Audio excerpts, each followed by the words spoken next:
하루의 말씀, 오늘은 예레미야 6장 1절에서 8절까지 말씀 가지고 함께 나누겠습니다.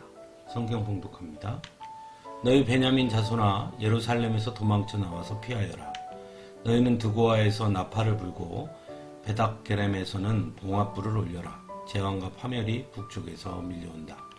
딸 시온은 아름답고 곱게 자랐으나 이제 내가 멸망시키겠다. 이방 왕들이 군대를 몰고 도성으로 접근하여 성읍 사방에 진을 칠 것이다. 제각기 원하는 자리에 진을 칠 것이다. 그런 다음에 이르기를 모두 공격 준비를 하여라. 만반의 준비를 해놓고 기다려라. 공격 개시 시각은 정오 정각이다 하는구나. 그러다가 갑자기 야간 공격으로 바꾸면서 너무 늦었다. 날이 저문다. 저녁 그림자가 점점 길어진다. 야간 공격을 해서 시온의 궁전들을 헐어버리자 한다. 나 만군의 주가 이미 적군에게 이렇게 명하였다. 너희는 나무를 모두 자르고 예루살렘을 점령할 흙 언덕을 쌓아라. 예루살렘은 심판을 받아야 할 도성이다. 그 도성 안에서는 탄압이 자행되고 있다. 샘이 물을 솟구쳐내듯이 그 도성은 죄악을 솟구쳐내고 있다. 그 도성에서 들리는 것은 폭행과 파괴의 소리뿐이다. 나의 눈앞에 언제나 보이는 것은 병들고 상처 입은 사람들 뿐이다. 예루살렘아, 이 고난을 경고로 받아들여라. 그렇지 않으면 나의 마음이 너에게서 떠나갈 것이다. 그래도 받아들이지 않으면 내가 너를 황무지로 만들고 아무도 살 수 없는 땅이 되게 하겠다. 아멘. 오늘 말씀은 예레미야를 통해 선포하시는 하나님의 말씀입니다. 그런데 그 내용이 너무나 참혹한 내용입니다. 너희 베냐민 자손아, 예루살렘에서 도망쳐 나와서 피하여라 라는 말씀으로 시작해서 시온은 아름답고 곱게 자랐으나 이제 내가 멸망시키겠다 라고 말씀하고 있습니다. 즉 이스라엘의 멸망에 관해 말씀하고 있는 것이죠. 또한 6절에 보면 나 만군의 주가 이미 적군에게 이렇게 명하였다. 너희는 나무를 모두 자르고 예루살렘을 점령할 흙 언덕을 쌓아라.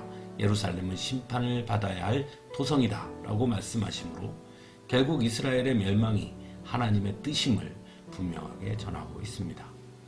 그렇다면 왜 하나님은 하나님의 백성들인 이스라엘과 거룩한 도성인 예루살렘의 멸망을 말씀하고 있는 것일까요? 먼저 6절에 보면 그 도성 안에서는 탄압이 자행되고 있다라고 말씀합니다. 또한 7절에는 샘이 물을 솟구쳐내듯이 그 도성은 죄악을 솟구쳐내고 있다. 그 도성에서 들리는 것은 폭행과 파괴의 소리뿐이다 라고 말씀합니다. 결국 이스라엘이 하나님의 징계를 받게 된 가장 큰 이유는 두 가지였다는 것입니다. 하나는 하나님 앞에 그들이 온전하지 못했다는 것입니다. 그것이 바로 죄의 문제인 것이죠.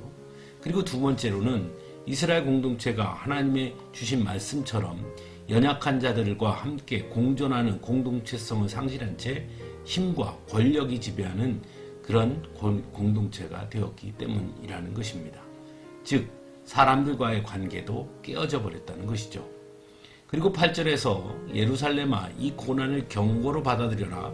그렇지 않으면 나의 마음이 너에게서 떠나갈 것이다. 그래도 받아들이지 않으면 내가 너를 황무지로 만들고 아무도 살 수 없는 땅이 되게 하겠다 라고 말씀합니다.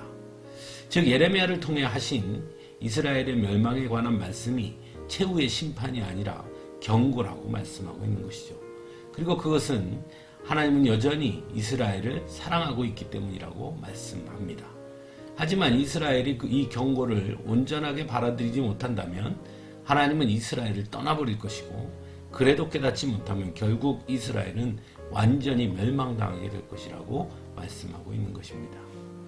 사랑하는 성도 여러분, 8절에 이 하나님의 말씀은 참으로 우리로 하여금 두렵게 하는 말씀입니다.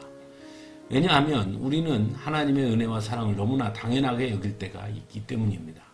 그래서 너무 쉽게 생각할 때가 있죠. 이스라엘 백성들도 마찬가지였습니다. 자신들은 하나님의 택한 백성이고 선민이기에 결코 망하지 않을 것이라고 착각했습니다. 결코 하나님은 자신들을 떠나지 않을 것이라고 착각했던 것이죠. 그러나 오늘 말씀은 하나님은 이스라엘을 사랑하시기에 때로 경고를 주시기도 하신다는 것을 보게 됩니다. 그리고 하나님의 경고를 깨닫지 못할 때는 결국 하나님께서 그들을 버리시겠다고 말씀하고 있는 것입니다. 이것은 오늘 우리들에게도 마찬가지입니다. 때로 우리는 괜찮다고 생각할 때가 있습니다. 하나님과의 관계에 있어서 말입니다. 하지만 다시금 우리를 돌아봐야 합니다. 혹시 지금 하나님께서 우리에게 경고하고 계시지는 않는지 말입니다. 더욱이 혹 우리가 너무 무디어져서 하나님이 주시는 경고조차 깨닫지 못하는 것은 아닌지 점검해야 합니다. 그래서 언제나 주의 말씀 앞에 우리 스스로를 세워야 합니다. 그리고 확인해야 하는 것입니다. 우리는 지금 하나님 앞에 온전하게 서 있는가?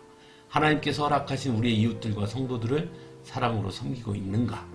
그것이 무너질 때 이스라엘은 하나님의 경고를 받았음을 기억해야 합니다. 함께 기도하겠습니다.